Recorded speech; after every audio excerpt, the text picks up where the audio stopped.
Hudson County News. So, of course, we had the last budget presented by Governor Phil Murphy. Of course, that's for the whole state of New Jersey, and it's a doozy. It's the biggest one to date, nearly $58.1 billion with a B. And we got some new taxes in there, and we also have some financing for some programs that have been allocated in the past probably 3 to 5 years, some funding for NJ Transit, a whole lot more. So we're going to tell you what's going on over in Trenton. Some Hudson County projects obviously are in there too. And then we got a lot of electoral news. First of all, in the 32nd Legislative District, my councilman, Ward D Councilman in Jersey City, Yusef Saleh, will be running with Assemblywoman Jessica Ramirez on Jersey City Mayor Stephen Fulop's ticket, and that's in the 32nd Legislative District. So that's a crowded field. We got a 6-person race right there, and we're going to talk about that. We also have some updates over in Jersey City. Of course, that's another 2025 race. This one's November 4th and nonpartisan. We have Hudson County Commissioner Bill O'Day announcing a candidate over in Ward F. That's Reverend Keith Garvin Howell. And also, Ward E Councilman James Solomon has a new running mate in Ward A Councilwoman Denise Ridley. So some interesting developments over in Jersey City. We're going to talk about all that and a whole lot more. And I'm also going to sit down with a guest as always, and it's going to be Hoboken 1st Ward Councilman Paul Presinzano. We're just going to take a quick break. We'll be right back.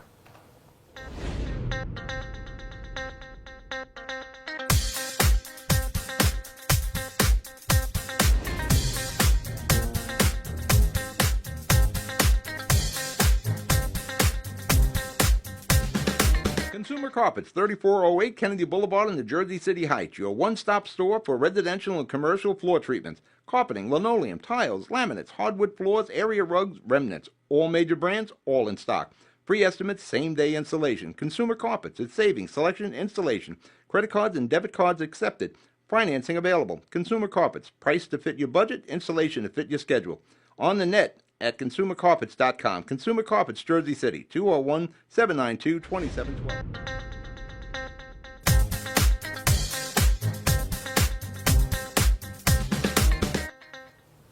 Hudson County View live at Uncut, John Arhitis. So let's talk about the state budget for a moment. Again, it's a really big one. I believe this is the biggest one of all time.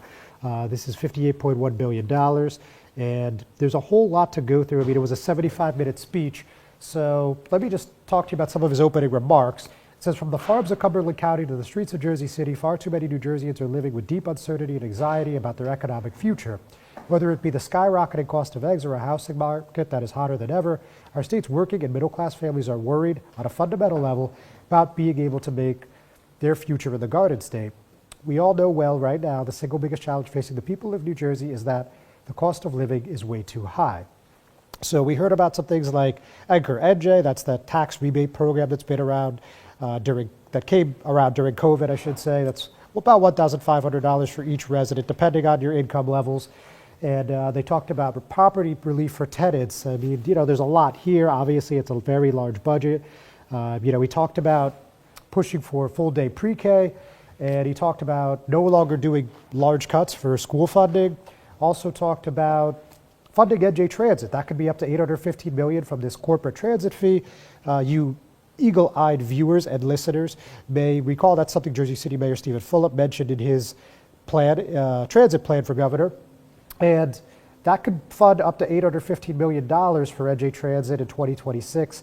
And also some of that money is going to go towards the Portal Bridge North in Kearney. Obviously, that's also something that will aid commuters here in the West Hudson area, of course, connecting Hudson and Bergen counties. So there's a lot. We'd be here pretty much all day if we parse through the whole speech. But some other points of note, there's a $6.3 billion surplus. There is something there to continue to fund reproductive freedom for women, of course. The Arrive Together program, which has come to Bayonne, Jersey City. That's where mental health professionals work with the police departments. And there's a $1 million incentive for municipalities that have 16 and 17-year-olds vote. You remember Governor Phil Murphy came to Hoboken a couple months ago, and he met up with State Senator Raj Mukherjee, who was one of the main sponsors there with State Senator Brian Stack, and that's already taken effect in Newark. They did that via a municipal question. So, again, this could be here quite a while, but also talked about $1 billion in cannabis sales tax, and also there's some significant tax hikes on online gambling and internet sports betting, cigarettes, guns, and alcohol. So a whole heck of a lot happening there, as you would expect for a state budget. And actually, one person that we heard from in response was 32nd Legislative District Assembly candidate Katie Brennan, certainly no friend of the governor or his administration.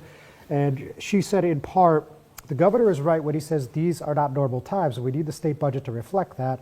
The Trump administration is considering extreme cuts to states like New Jersey, along with cuts to programs that millions of families rely on. The state needs to build its reserves and prepare for the worst, not spend down the surplus like this budget proposal does. So, interesting take there. And beyond that, we got a whole lot more, and we'll get into some of that electoral stuff in just a little bit. But first of all, we're going to take a break, and then when I come back, we'll be with Hoboken First Ward Councilman Paul Presinzano.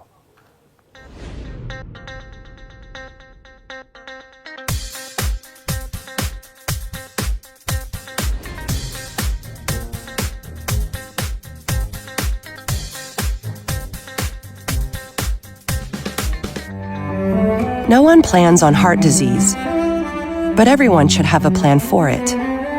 We help patients of all lifestyles and medical histories plan for healthy hearts. We offer convenient screenings without judgment, hundreds of preventive programs, and women's heart specialists. And we're the largest cardiac surgery program in New Jersey. Make plans for a healthy heart with RWJ Barnabas Health. Let's be healthy together. Panepinto Properties, Jersey City, shaping the workplace with state-of-the-art office spaces and addresses your company desires.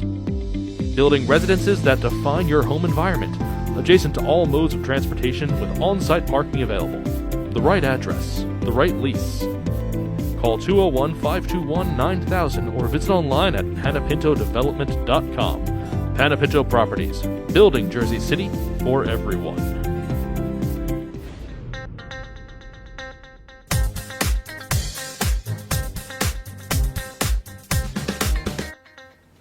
Hudson County View live on Uncut. John Arhitis. As I mentioned a few moments ago, today my guest is Hoboken First Ward Councilman Paul Presinzano.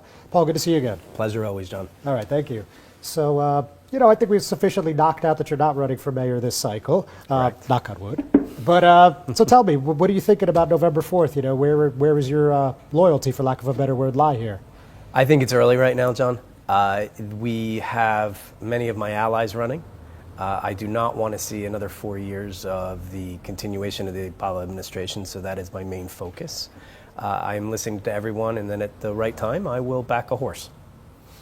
So you're not doing anything for any campaign right now? Right now, I'm just kind of watching. We'll see. There will be more than likely someone that I will back. I'm listening. I think that it's very important that we focus on getting Hoboken back in line, back to basics. Common sense things that we need to do, quality of life issues that I think have gone amok with the current administration and their allies. We've been focusing on national issues and not worrying about, when you step out your door, whether you step in the dog droppings or, you're getting hit by an e-bike or garbage or rats and things of that nature. And I think that's something we need to focus on. And many of my allies are on the council are actually focusing on that, and that's what I'm excited for. Yes, we heard a lot about that in the rollouts of 3rd Ward Councilman Mike Russo and 4th Ward Councilman Ruben Ramos. And, of course, we have two more formal announcements in Emily Jabor, of course, another colleague of yours, and then someone else that used to be a U.S. Treasury official, Aditi Ajmani. And, of course, it looks like Tiffany Fisher is going to be jumping in any day. So was this what you were expected when we were turning the calendar to 2025? It's silly season. I hate to take the words out of one of my colleagues' mouth. Nothing surprised me in Hoboken anymore. This kind of seems like a 2017 all over. It's not a wartime kind of race where Mayor Bala ran unopposed. I do believe that some of my colleagues probably should have jumped in the race at that time, but chose not to. It's a crowded field. Remember, we have 50 plus 1 in the runoff, so we're definitely going to see a December election. The interesting point is when Deanie came into the race, who else is coming in? There's got to be 2-3 more maybe. And with a large field, the numbers it could be a wild card to what happens. I believe going into this race, it's going to be interesting without the Team Bala persona, let's put it that way. So I'm really curious to see how people pay attention to things. Right now, it's way too early. We discussed earlier that it's just way too early. I mean, people are not thinking about this. We've got the primaries coming up in June, which I think are bigger, and I think some of the federal issues kind of really dominate news headlines right now. Yeah, that's fair. So, but talking about the ballot, I mean, a lot of people are like, oh yeah, it's the Hoboken mayoral year. We're going to vote for a mayor. The people that pay attention anyway. But that of course is true, but there's also the 3 at-large seats, and we have the special election for the 6 wards. So this is going to be actually a really crowded ballot in November for the Mile Square City, right? That's absolutely correct. And I think one of the where I sit right now, I'm kind of in a position where I'm going to hold people to the fire. I'm going to ask the tough questions. And I'm not running for mayor, but I think anybody that's running for mayor has to realize that quality of life is a huge, huge thing for me. I believe that you could see maybe one person from each slate potentially get on, and that changes the dynamics of the council. So if we do see a continuation of the Bala team, which I'm not really in favor of, we then have a potential where the council could be 6 or 7 votes, and we have a lame duck mayor. So for me, I don't want to get to that point because I want to see a mayor be able to work with the council and get a lot of things done. We're running into some tumultuous times with some finances. A lot of parks are coming online. Our infrastructure, as we know, is crumbling. With the waterfront, a $30 million bond we had to put in for that because the administration did not actually do the inspections for 10 plus years. And I think some of those things we need to really focus on, and that's why I think that the council races for at-large are extremely important. I don't think people are putting enough emphasis on that right now. Yeah. Well, we'll see as the time ticks off the game clock, But speaking of the primary that you briefly mentioned, of course, the mayor, Ravi Bala, isn't running for re-election. He's running for State Assembly, 32nd Legislative District, and that's a crowded field, too. You already got 6 candidates. And how do you think that shakes out? Are you going to put your support anywhere there? As of right now, I'm going to sit on the sidelines. My focus has been Hoboken. However, I've been meeting with some candidates, and I think I'll sit down with everybody and listen to them and then make a decision down the road. I know it's probably not the answer you want to hear. However, it's early. And I've only met with 1 or 2 of them. It's interesting. However, in Trenton, I wish I could see some new things happening, but it doesn't always seem that way. I hope whichever candidate or 2 candidates that get in there, there's going to be some more push for some more transparency and maybe some of the Oprah stuff that was passed, that they can maybe find a way to kind of augment that a little bit. I also am, the budget's another big concern for me as a fiscal hawk. I kind of, it scares me that, we have the biggest budget ever.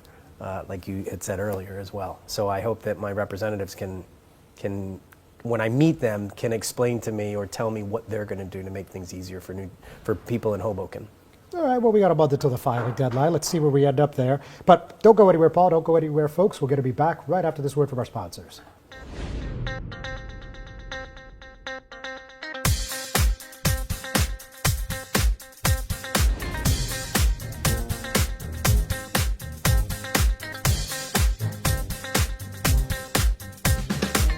Burns Brothers Memorials, Monuments, and Markers, 787 Tunley Avenue, Jersey City. Hudson County's only monument maker, serving all faiths and cemeteries. Design, studio, and large inventory on site. Cemetery inscriptions and custom orders welcome. Burns Brothers Memorials, Monuments, and Markers, 787 Tunley Avenue, just south of Secaucus Road. Craftsmanship that will last for all eternity. Burns Brothers, Jersey City, Albert H. Hopper, North Arlington. Visit us on the net.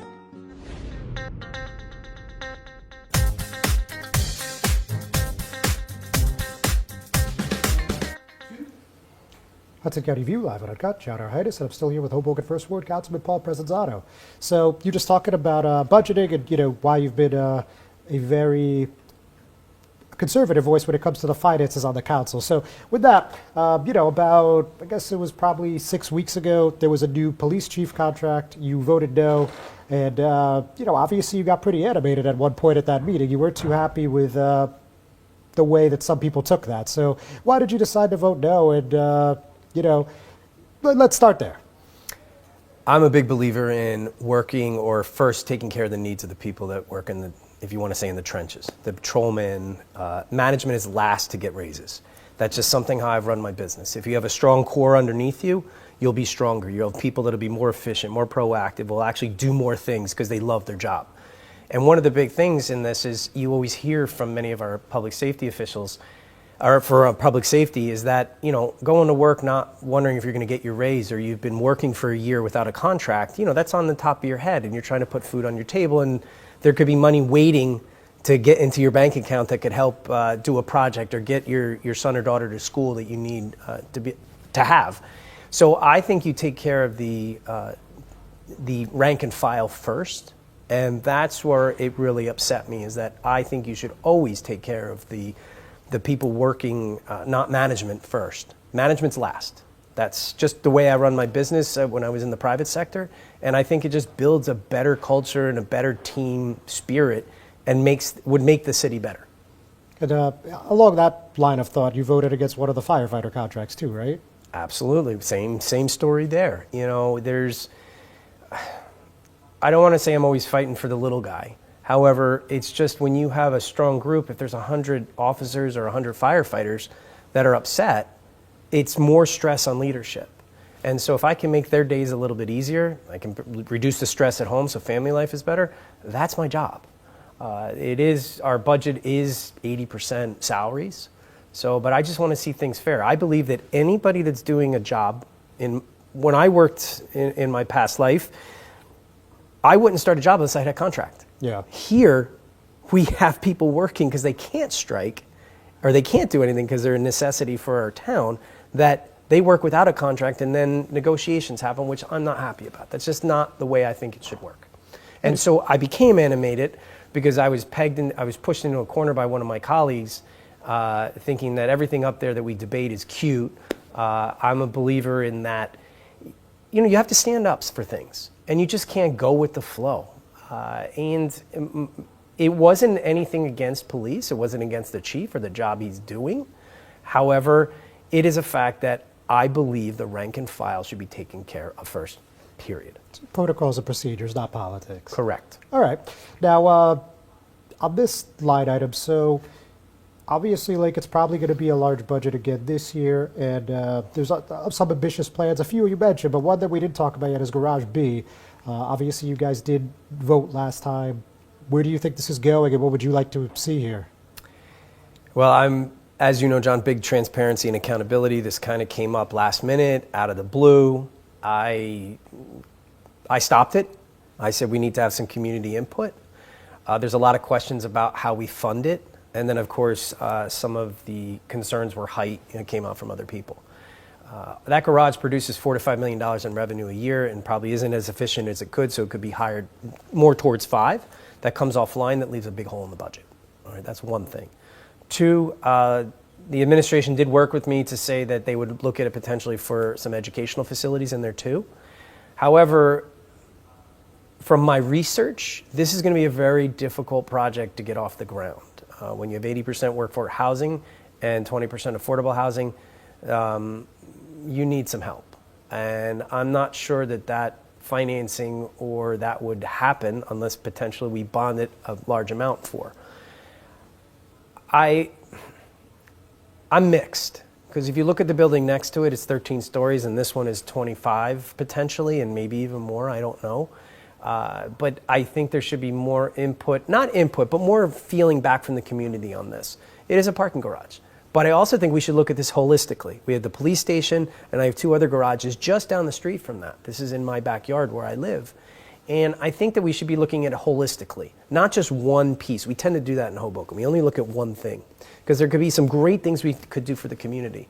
But I feel as if we're trying to rush this through, and 2 of my colleagues on the council are kind of pushing this real hard, and I don't think they really thought it through.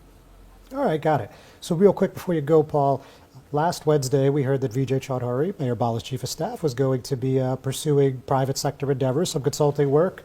And then on Friday we heard that Christine Stoll would be the new chief of staff, which doesn't sound like anything to your average resident, but that's actually Mr. Chaudhary's wife. So what do you think about this development? I think it's ultimately an inside baseball kind of, most people don't even know this, right? They don't know the chief of staff. They don't know anything along those lines. Everybody's eyebrows were raised, the salary, of course, and being a fiscal hawk, that's kind of some issues for me. However, there's 9 months left. So there's light at the end of the tunnel for me. So I'm not going to get myself bogged down in worrying about this. I want to think forward in that Hoboken is going to be in greener pastures come 2026.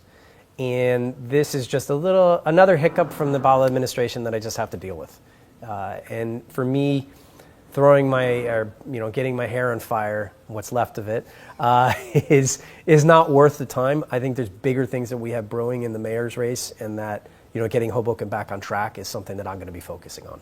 Councilman, always a pleasure. Best of luck. Pleasure. We'll talk soon. Ladies and gentlemen, thanks for tuning in. We're not done yet. We'll be right back.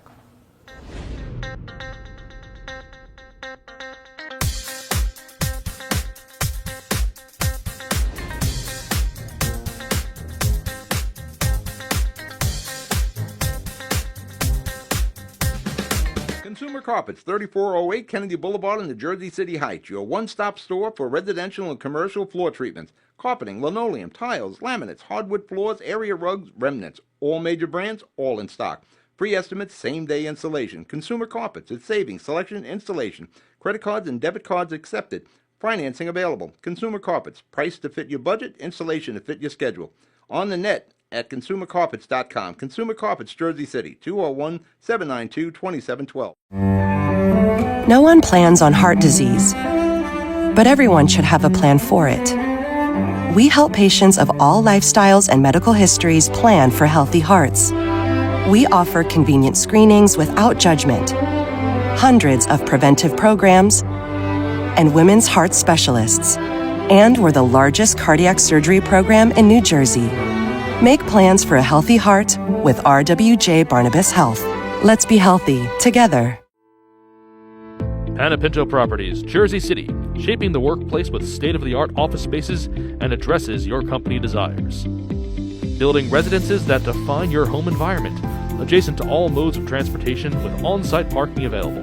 The right address, the right lease. Call 201-521-9000 or visit online at panapintodevelopment.com. Panapinto Properties, building Jersey City for everyone.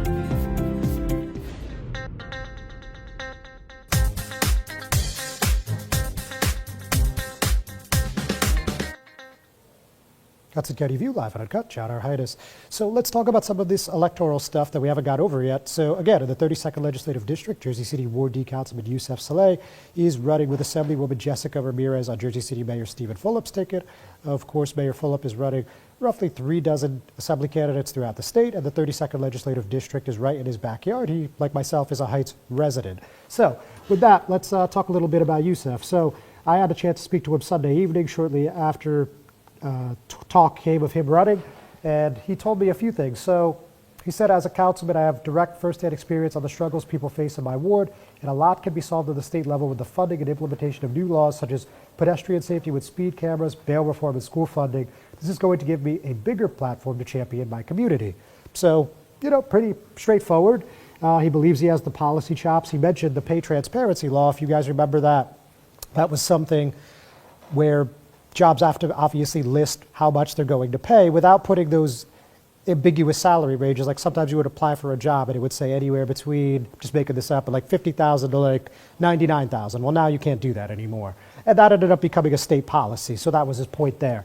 So with that said, I mean, this is a very crowded field. On top of the Saleh Ramirez ticket, you also have Jenny Pooh, she's the Hoboken Public Library Director and Jersey City Director of Buildings and Street Maintenance, Crystal Fonseca. They are running with the backing of the Hudson County Democratic Organization. And of course, you have Hoboken Mayor Ravi Bala, as me and the councilman were just talking about.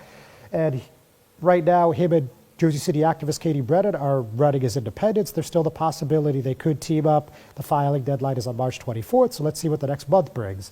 But this is going to be a dogfight. Obviously, 6-person race is not something you're used to seeing, but there's no county line, and these are going to be a lot of candidates that are going to be well financed. So this is going to be a fun one to watch, in my opinion.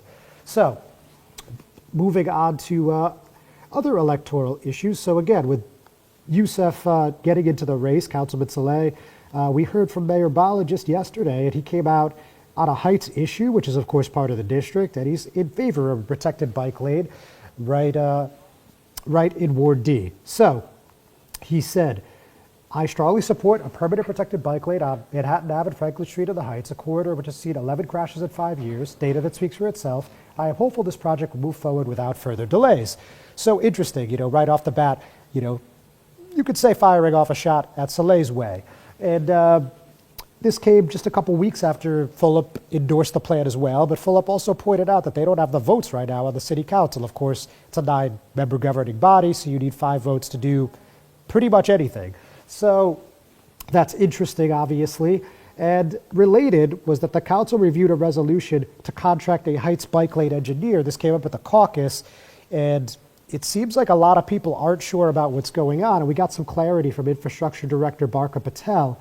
And I think this is probably the best thing that encapsulates what's going on. She said, we have a requirement by the grant we received, and by the way, that's from the New Jersey Department of Transportation, which is to develop a full design of the project that we would then have to submit to the NJDOT for their approval. We have received quotes and prepared a resolution to award a contract to an engineering firm to aid in the development of those plans. We have a grant deadline in June.